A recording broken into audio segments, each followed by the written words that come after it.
Good morning, everybody. Thank you for joining us at our dynamic data security webinar this morning in conjunction with Nclose, Tessian, and ITWeb. In terms of the agenda for today's session, I'll do a very quick introduction and talk a little bit about the current state of data security as we see it. I'll then hand over to George, where he'll talk a little bit about Tessian and what they bring to the party in terms of data security and egress email. And round about the half an hour mark, potentially a little bit earlier, we'll hand over to Sam, who will give us a demo of the Tessian platform. In terms of the different data channels, the respondees to our data security survey, which was run in October, recognized that egress email was the greatest threat to data security.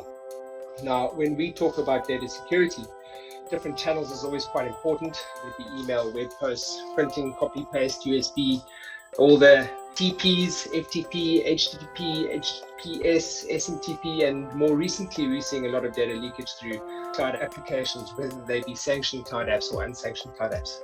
We'll analyze everyone within Sandra's email network, all the people she's sent emails to and received emails from, to ensure there hasn't been an autocomplete error. And we'll also analyze the attachment and make sure that the wrong file hasn't been attached. We can look at the name, the type, the size, we can scan the body of that attachment as well.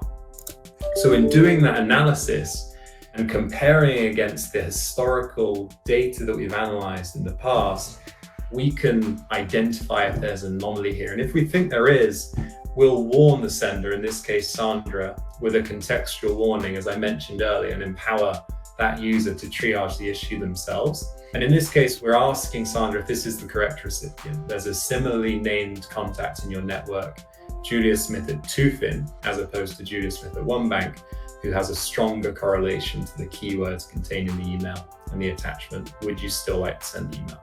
And of course, Sandra can decline to send this email, and then we can definitively say that's an instance of data loss that we've prevented there. Remember, we build this list for you as Tessian, and you don't have to know every single personal account that each one of your individual users has. If those two conditions are met, then we can do things like warn them or block a specific message or require them to provide justification here. For those of you that attended our webinar today, thanks very much for joining.